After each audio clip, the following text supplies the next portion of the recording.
আজকের সকালটা স্বাস্থ্যকর ডিটক্স দিয়ে শুরু করলাম, এরপর সন্ধ্যার দিকে তো একটা ডেজার্ট করলাম। আর আজকে কি কি বাজারে এসেছে তাও দেখাবো। Welcome back to my another new blog. কেমন আছেন সবাই? আশা করছি সবাই খুব ভালো আছেন, আমিও ভালো আছি।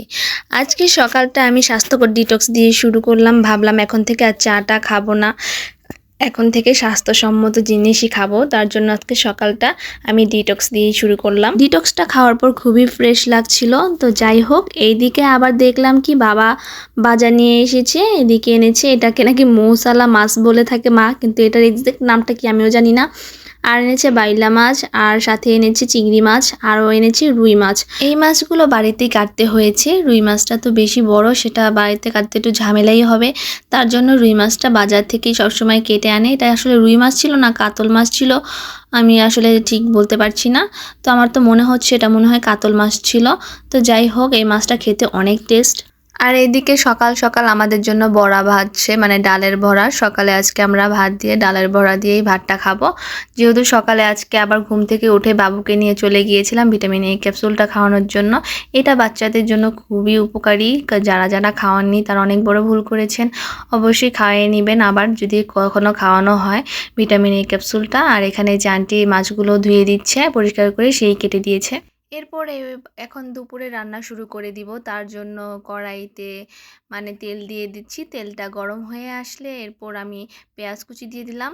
মানে আমি ক্যামেরা করছি, আমি দিচ্ছি না, মা আজকে রান্না করছে। তো এদিকে আমার আর কি বাবুকে টাইম দিচ্ছিলাম, আর এখানে আবার ক্যামেরা করছিলাম সাথে। তো এখানে চিংড়ি মাছ দিয়ে আজকে পুঁই শাকটা রান্না করবে, তো সেটাই বসা। আসলে শাক তো খুবই উপকারী, তারপরও শাকের সাথে যদি একটু চিংড়ি মাছ দিয়ে এভাবে একটু ঝোল ঝোল করে রান্না করা হয় তাহলে খাওয়ার টেস্টটা আরও বেশি বেড়ে যায়, তাহলে শাকটা খেতে আরও বেশি ভালো লাগে।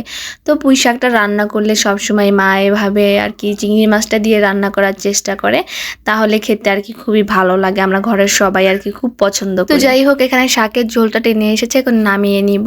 এরপর আমরা আবার কড়াইতে মাছটা ভেজে নিচ্ছি। এটা নাকি কাতল মাছই ছিল মা বলল।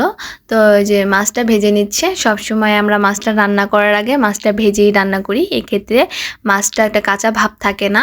এখন আবার আলু মানে কষাচ্ছি এর জন্য, রান্না করার জন্য মাছটা। আলু আর পটল দিয়েই রান্না করব আজকে। তো আলু পটল অনেকক্ষণ যাবত কষিয়ে নিয়েছি, এরপর জলটা দিয়ে দিলাম। এরপর যখন জলটা টেনে আসছে তখন নামিয়ে নিয়েছি। এদিকে আবার সন্ধ্যার দিকে আমার একটা ডেজার্ট খেতে ইচ্ছে করছিল।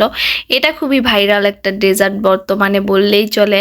তো আমি প্রথমে চিড়া ধুয়ে কিছুক্ষণ ভিজিয়ে রেখেছিলাম, এরপর আমি এখানে মিষ্টি দই দিয়ে দিচ্ছি। মিষ্টি দইটা দিয়ে আমি এরপর ভালোভাবে লেপে দিচ্ছি। এরপর আমি এখানে দিয়ে দিচ্ছি গুঁড়ো দুধ। গুঁড়ো দুধের পরিমাণটা বেশি দিচ্ছি যাতে খেতে ভালো হয়। এরপর দিয়ে দিচ্ছি সামান্য পরিমাণে লবণ, চিনির পরিমাণটাও বেশি দিচ্ছি। আর এরপর আমি কলা কুচি কুচি করে কেটে রেখেছিলাম সেগুলো দিয়ে দিচ্ছি। এই যে ফাইনালি রেডি আমার ডেজার্টটা। তো একসাথে মিক্স করে খেয়ে নিলাম।